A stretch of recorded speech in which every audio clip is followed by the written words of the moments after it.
I think we had a temporary intermission, but we have Sarah still with us, thank goodness. So Sarah, your second report, please. Thank you. So this is the first financial monitoring report of the new financial year, as at the end of May. On the revenue side, there's a forecast pressure of 3.6 million on the energy service budgets, where the longer lead-in times and delivery times have caused delays in the income streams coming online. On the capital side, there's one pressure, and that relates to North Angle Solar Farm, 1.9 million. And committee is being asked to endorse to Strategy and Resources Committee the capital budgets as they're detailed, which reflect the carry forwards, reprofiling and funding changes, all which reflect all which come out of the outturn report and are an update to the business plan as agreed in February. Thank you, Chair. Thank you very much indeed, Sarah. Questions for Sarah? Councillor MacDonald.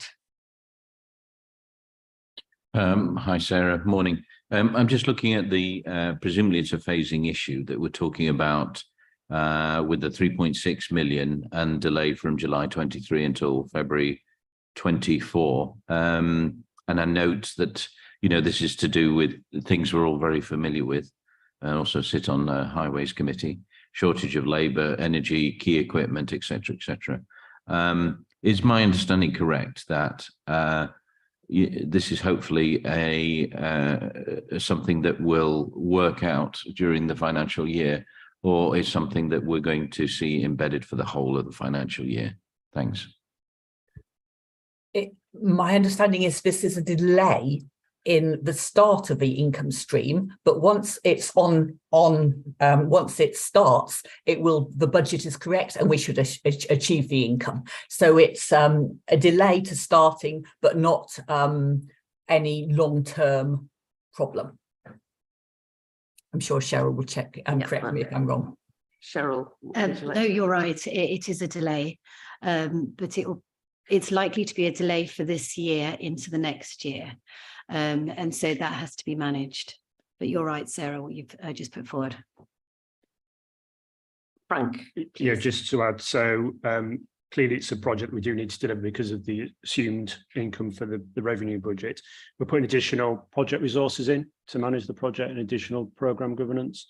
But I think it's just to be clear with members as well, with all construction projects, there remains risk until you've actually completed them. So we have got a revised profile, but we would want to continue to give an update to the committee on the programme because it is such a significant revenue issue. But we have put as much as we can do as officers to provide additional programme resources. And as a directorate, we'll seek to mitigate this as much as we're able to across the whole directorate budget. Thank you, Chair. Thank you. Any other contributions to this item? If not, the recommendations are to endorse the proposed carry forwards, reprofiling and funding changes in the capital programme to Strategy and Resources for approval and to review and comment. Are we happy with those recommendations? Can I see those in favour, please? Thank you. I think once again that's unanimous. Thank you very much indeed to Sarah for your reports, and thank you to members and officers for your input on those. I am going to have a stab at trying to get item 12, cross-border use of Triplow and Royston household recycling centres, under our belt before we have our 2-hour break. I mean, that's a break after 2 hours, not a break of 2 hours. We're not France. Can I, do we have Adam Smith? Right, okay. So we're sorry, we were running ahead of schedule there. So I'll just break the meeting for a second if we can adjourn while we locate the report presenter. Chair, it's an item in my local area and I unfortunately have to go at 12 o'clock. I'm very much aware of that, and I'm hoping that we will be able to resume very imminently.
Right, I think we will shortly be in a position to resume the meeting. Just giving Adam Smith a chance to settle in in the hot seat, and we have Andrew Smith in support. I think, Andrew, this may be your first meeting of this committee, so welcome to that. And I'd like now to be able to pick up at item 12. Sorry to summon you prematurely, but we made a good start to the meeting. So I'm hoping that will continue. So Adam, if you'd like to lead us through cross-border use of Triplow and Royston household recycling centres, please. Thank you, Chair. So just to start, the report relates to the use of the Triplow Recycling Centre in South Cambridgeshire District Council and the Royston Household Recycling Centre in Hertfordshire. The statutory duties of county councils such as Cambridgeshire and Hertfordshire requires the councils to arrange for places to be provided at which persons resident in its area may deposit their household waste, which is done by the provision of a network of household recycling centres. Hertfordshire's County Council's Cabinet approved a policy to restrict non-residents from accessing their recycling centres on the 20th of March 23. Prior to this date, neither council actively restricted access to its sites from residents from neighbouring council areas. This council makes it clear on our website and through signage at the sites that Cambridgeshire sites are provided for Cambridgeshire residents. Our HRC staff are instructed to turn away non-Cambridgeshire residents where they're identified, but this policy is not actively enforced by site staff, and no systems such as booking systems or meet and greet staff are deployed at our sites. As the legal requirement is to provide the service for persons resident in its area, Hertfordshire is entitled to adopt this policy and has chosen to do this as research has shown that cross-border use of its sites from neighbouring councils has created a budget pressure estimated at £1 million. And they also want to do this to improve their customer journey for Hertfordshire residents. Similar policies and cross-border arrangements are in place in other council areas in the UK. Hertfordshire County Council's elected members authorised its officers to explore and implement any reciprocal access or cost-sharing arrangements with any neighbouring local authorities, as may be appropriate, which has led to the recommendations being brought to this committee today. Hertfordshire's research showed that Cambridgeshire's residents' use of their Royston site is higher than Herts residents' use of our Triplow site, which will require this council to make a payment to compensate Hertfordshire for the additional pressure this creates for its waste service budget based on actual usage. The estimates of the costs and impacts are detailed in the confidential appendix to this report. As highlighted in paragraph 3.3 of the report, if no reciprocal access agreement is put in place, Cambridgeshire residents currently using the Hert sites will be redirected to the Triplow Household Recycling Centre, increasing the demand at that site, which would in turn increase CCC's disposal costs and inconvenience some Cambridgeshire residents by making them travel further to access HRC services. The report is seeking elected members' approval to commission research and get a better understanding of the levels of use of our household recycling centres by residents outside Cambridgeshire and Cambridgeshire residents' use of household recycling centres in neighbouring council areas, noting that Hertfordshire County Council has adopted this policy to mitigate pressures on its own budgets. So that just takes me to the recommendations, which are to approve the principle of exploring and implementing a reciprocal access and cost sharing arrangements with Hertfordshire County Council, as outlined in sections 2 and 3 of the report, and in the confidential appendix 1, to not disadvantage Cambridgeshire and Hertfordshire residents from using the nearest recycling centre to their homes in the Triplow and Royston areas. To delegate authority to the Executive Director of Place and Sustainability in consultation with the Chair and Vice Chair of this committee to make a financial decision on implementing a reciprocal arrangement with Hertfordshire County Council, and to delegate authority to the Executive Director of Place and Sustainability to procure research to quantify the use of Cambridgeshire County Council's household recycling centre sites by residents from all neighbouring councils and the use of neighbouring councils or sites by Cambridgeshire residents to estimate the associated costs and impacts to the Cambridgeshire taxpayers to inform a future update to this committee. And I'll hand back to the Chair for questions. Thank you very much indeed, Adam. I'd like to explain how I propose to deal with this item. Firstly, I will ask members whether they have any questions for Adam or Andrew. Secondly, we have one local member present who may well wish to speak, and we have two other local members who have sent written representations, which we will hear, and then we will move to the debate. So I'd like to start then by asking whether members have any questions for Adam or Andrew, bearing in mind that if we stray into the matters contained in the confidential appendix, we will have to move into confidential session, and I am keen not to do that unless absolutely necessary. Are there any questions for Adam and Andrew about this? Councillor Hathorn. So obviously a booking system is quite a good way of getting accurate research into who's using your HRC. What methods are we looking to use, and how does that, how does that compare to a booking system? Initial discussions with Hertfordshire have talked about using some form of recording visits. So it would be either a permit of some sort to allow their residents to use our sites and vice versa. So those details are yet to be agreed with Hertfordshire County Council. We're just getting agreement today on the principle of allowing those discussions to continue and then to firm up those arrangements. But Hertfordshire are proposing that the usage is based on actual residents' usage. So we are in discussions already about how that might work, and it could be by use of a permit scheme, which Hertfordshire County Council already has, rather than a booking system. But these details are yet to be explored, which is why we're seeking delegation to finalise those details with Hertfordshire as well. So yes, a booking system could be used, and we do have a booking system still available because the system we use for managing our van and trailer permit scheme has that ability as well. But we haven't used that since the booking system was removed when COVID restrictions were reduced. Thank you. Are there any other questions? Councillor Coots. Probably stating the obvious again, but we presumably want to make sure that any system we put in place doesn't materially discourage people from using the sites and therefore increase fly tipping or other problems.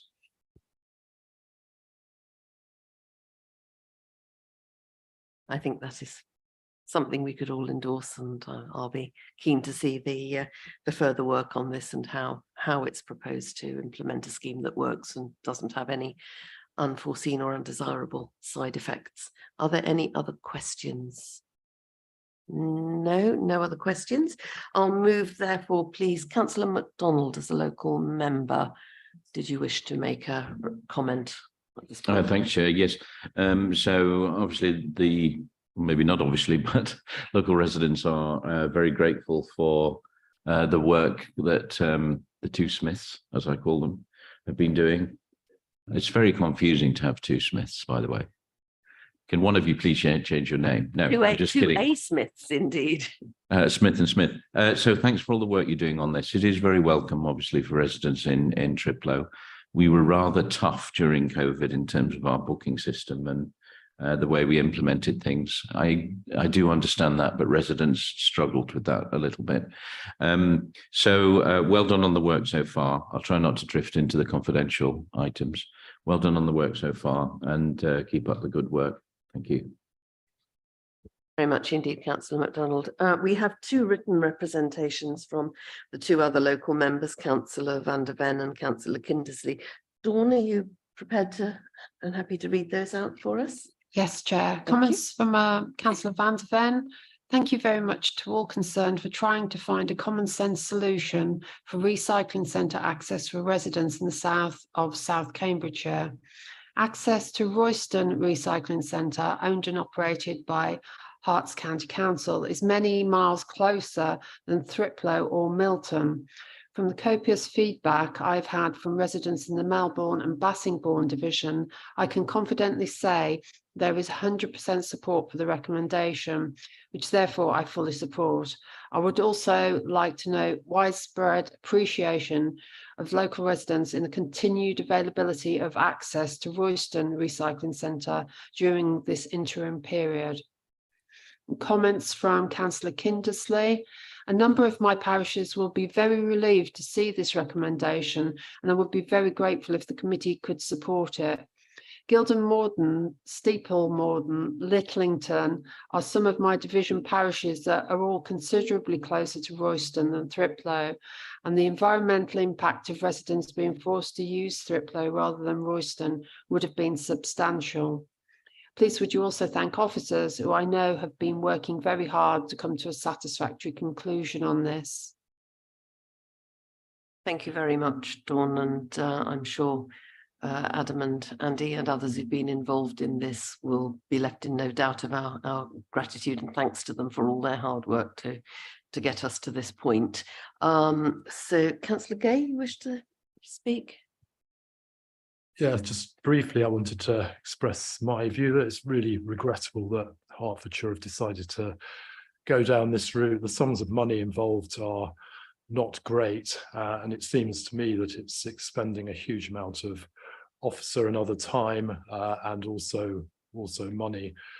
I think it's clear that this issue exists not just for Cambridgeshire, Hertfordshire, but for Suffolk and Norfolk and Peterborough and Bedfordshire as well. And I'm sure this is a zero-sum game. I'm sure the out of county people using our facilities and vice versa just cancel itself out. So I would rather like the CEO to write to his counterpart in Hertfordshire and tell them to stop being so silly. That is not one of the recommendations on the paper today, but I note the sentiments and we are where we are. Are there any other comments to be made on this, Councillor Hathorn? Well, it's a similar comment, but I think there is I think there is a tension. Booking systems are unpopular, but equally paying for other people's waste is unpopular, and doing lots of admin, which is costly, is unpopular. So you've got three different things going on. And we are a county surrounded by counties, and it feels that this is a very sensible approach, but getting more evidence as to what the behaviours are seems really important, because it, as time moves on, maybe a different approach will be necessary, because if we find that we are just as a council paying out to other councils, it becomes more and more expensive. Maybe the residents of Cambridge will want a different settlement. And so it seems very sensible at this point in time, but to continue to review it is how I feel.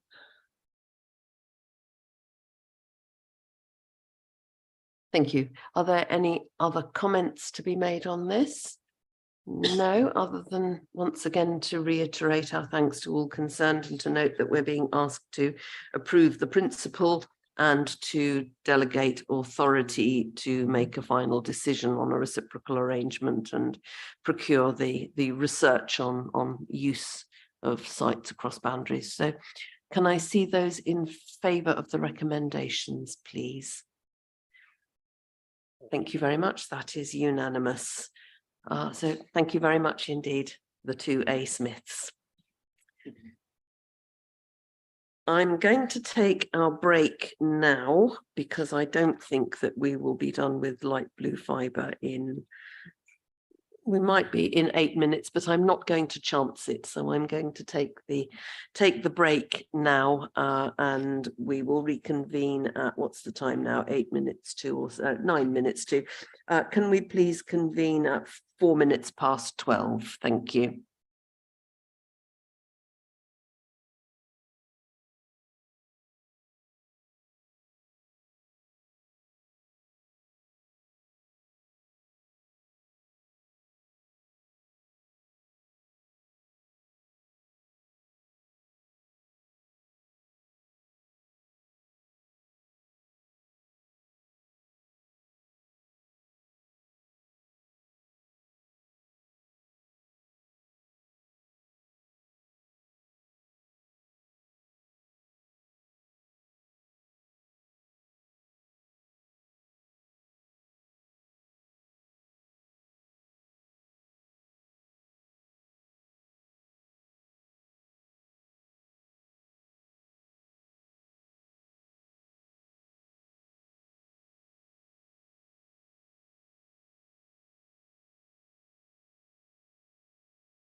Right, thank you very much indeed, members, and we're back in the room.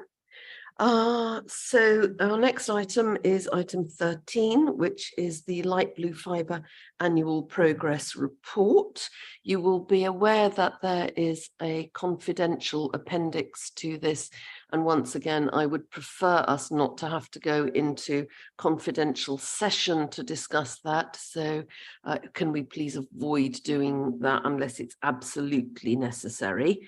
And therefore, I'd like to ask Jeren Clulo, who is the Connecting Cambridgeshire Programme Director, to present this report to us today. And welcome, Jeren. Thank you. Thank you, Chair, and good afternoon. I'm presenting this report to the committee about the progress of Light Blue Fibre, which is a joint venture company between Cambridgeshire County Council and the University of Cambridge. Light Blue Fibre has been developing and marketing fibre assets of the university and the council on a commercial basis since 2019. The aims behind setting up this venture were to further the council's objectives to increase the fibre footprint across the county. Digital connectivity is hugely important for meeting some of the key challenges from sustainable growth to climate change. And Cambridge is a hugely diverse area with rich mix of city, market towns and rural areas, which presents both challenges and opportunities in achieving this leading edge digital infrastructure needed for businesses and communities to thrive. As a local authority, we are in a unique position to directly influence the connectivity within our county by taking direct action and utilizing our assets to support digital infrastructure.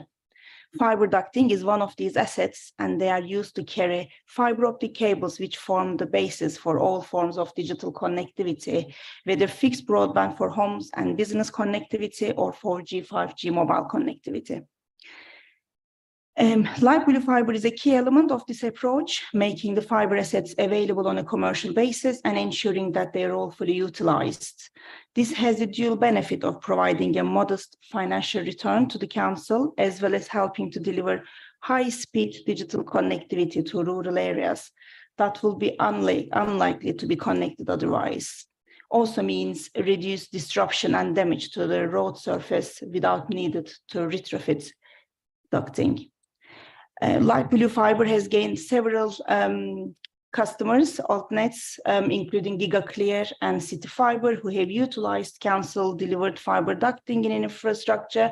And one example that I could share here is Whittlesea Bypass, which avoided a railway crossing, which might have meant hundreds of homes and businesses would otherwise not have been commercially viable as part of City Fibre rollout. Further details about this case study will be published following this meeting. It's a testament of the excellent relationship and the collaborative approach between the University of Cambridge and the council. Light Blue Fibre is on track with both operationally and commercially. The confidential appendix, which contains commercially sensitive information, details delivery against the proposed plan, and I'm happy to take any questions from the report. Thank you. Thank you very much indeed, Jeren. Any questions to Jeren from members on this? No. Any comments on the paper here? Councillor Gardner. Thank you very much, Chair. Well, I think it's an excellent paper, and I do think it's something that we need to be doing throughout Cambridgeshire. So my only question really was, does the whole programme cover the whole of Cambridgeshire, and it's not just certain districts? Certainly, Councillor. It is covering the programme strategy covers Cambridge and Peterborough, and we will be looking into Cambridgeshire and where the university ductings are available. So we will be looking with the Dig Once policy, wherever possible, all the infrastructure, transport infrastructure will have ducting. We will be commercializing wherever possible. Thank you. Yes, and I agree. It's an excellent programme, an excellent joint venture together with the university. So great stuff. I'm not seeing any other comments, so we could have done that in 8 minutes after all, I think. But are members happy to note the progress of the Light Blue Fibre Company over the last year as set out in the report and the confidential appendix? Can I see those in favour, please? Thank you very much. That's unanimous, and thank you very much, Jeren. The next item is item 14, which is committee appointments to outside bodies and internal advisory groups and panels. So I'm going to ask the Democratic Services Officer to present this report, please. This is just really for noting. The only addition I've got is Dimmock's Coat Liaison Group. We've got Councillor Hunt will be appointed to this vacancy. And just to remind members that we do have a standing delegation between meetings to appoint as that becomes necessary. But we will always advise the committee at the subsequent meeting or via email to let you know where any such appointments have been made. Thank you very much indeed. Dawn, any questions or comments? I've got a couple of names I need to throw in as well at this point. Firstly, just to note, as is already in the report, that Councillor Meschini will be replacing Councillor Bulat on the Stansted body. Natural Cambridgeshire is currently vacant following the departure of Councillor Cox-Condren, who was our representative, and I'm going to propose Councillor Ferguson for that post. I think he'll be useful in aligning our representation on Natural Cambridgeshire with the issues which we discuss regularly at this committee. So I'm going to propose that unless there are any other nominations. Thank you. And on the Farms Working Group, there appears to be an independent vacancy from this committee. So I don't know, Councillor Sanderson, whether you were preparing to nominate anybody to that. I thought that would be Councillor Ferguson. I'm sure Councillor Ferguson will be happy with that. I will talk to him, but provisionally, if we can put his name forward. Okay, thank you very much. And could I just check, Councillor Corney, Councillor Goldsack is down as being your representative from Environment and Green Investment. Are you happy for that to continue to be the case as he's no longer a full member? Yes, you are. So we confirm that as well. So with those confirmations, does anybody have anything that they wish to ask or say either about appointments to outside bodies and internal advisory groups and panels, or about the agenda plan? No, the agenda plan we haven't come to yet. Getting ahead of myself. Are we happy with the appointments, please? Yep. No objections. So let's take that as agreed. Thank you, Dawn. And then now we come to the agenda plan. I've got nothing to add to the agenda plan unless anyone's got any questions. Do you have any questions? No? Thank you very much. Can we agree the agenda plan then by acclamation? Thank you. Right. Thank you very much indeed, Dawn. And this is the point now at which, in order to discuss the detail of the following item, we need to move the meeting into private session and exclude the press and the public. Members, are you happy to agree that I formally move that? Thank you. So the report recommendation is to resolve that the press and public be excluded from the meeting on the grounds that the agenda contains exempt information under paragraph 3 of part 1 of Schedule 12A of the Local Government Act 1972 as amended, and that it would not be in the public interest for this information to be disclosed, and that's information relating to the financial or business affairs of any particular person, including the authority holding that information. So I think we are agreed on that, yes? Thank you. And as this is the final public item on the agenda, I would like to express my thanks to those members of the public and press who have taken the time to watch the meeting today via the Council's website. The broadcast will now end and the committee is due to next meet on the 7th of September 2023. This public meeting is now closed. Thank you.